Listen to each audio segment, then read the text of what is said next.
Hi there, thanks for coming to this 5-minute class. I'm Jennifer Croft and I'll be teaching you how to forecast sales revenues. If you like this class, we have a bunch of other classes and worksheets available at www.5minuteclasses.com. So when it comes to forecasting sales revenues, the formula for it is that you would take the price of each unit that you sell times the number of units sold, and that would give you your sales revenue.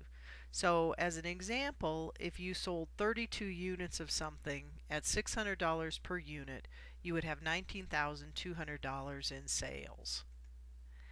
And so in your small business, I think it's going to be helpful not just to calculate overall sales revenues, but to be able to break that out by categories. And so you can first separate by your products and your services, and then even within each of those, you can further separate down to different categories. You can also keep track of what type of order it is. Is it a trial order or first order? Is it a new order? Is it a reorder? And if so, how often are people going to reorder and how much will they reorder? And same thing with recurring or contract orders. And so let's look at all of this in action as we break down these different types of sales and to eventually come up with our total for the month. So in this example that I'm bringing up, there were 10 trial orders in the month, 10 units that we sold, and in a trial order, which is just a small sample order, the average price of that, or the average size of that sale, was $50. So that gives us $500 worth of trial orders. We also had 6 new orders at more like their full strength, not a trial order, and those were $500 per unit, giving us a total of $3,000. We also in that month had 50 reorders, same thing, those are worth $500 each, and that brings us to a total of $25,000.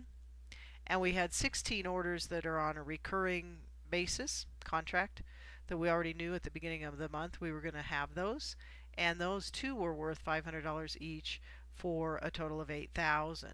So altogether in this month that I'm bringing up an example, we sold 82 units and brought in a total of $36,500.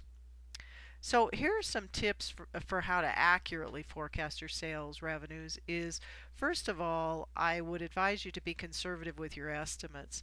And I bring up this advice all the time when I'm teaching how to create a business plan, that I want you to go high on your expenses and I want you to go low on your sales. And that way you won't be caught short when it comes to cash flow. So be conservative with those sales revenues estimates. Second of all, if you're going to put a number down that you think you'll be able to sell, you need to be able to justify that with the marketing that you're going to do. You can't just say, okay, I'm going to sell 10,000 this month and 15,000 next month and 20,000 next month. You need to be able to show with your marketing how you're bringing in those new clients, and then also you need to be sure that you're accurate about how many reorders you're getting and how often and how much. So when you're doing your sales revenues, be sure to factor in seasonality and or any other factors that could cause those revenues to go up or go down.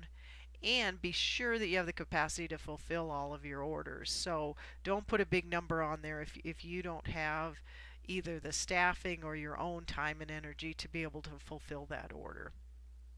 So these are some good next steps you can take that relate to how to forecast sales revenues. And these are some worksheets you can use. The sales forecast for 1 year worksheet in particular will be very helpful. And we also have a free newsletter that you can sign up for so that you can keep learning. In the meanwhile, thanks for coming to this class and best of luck with your business.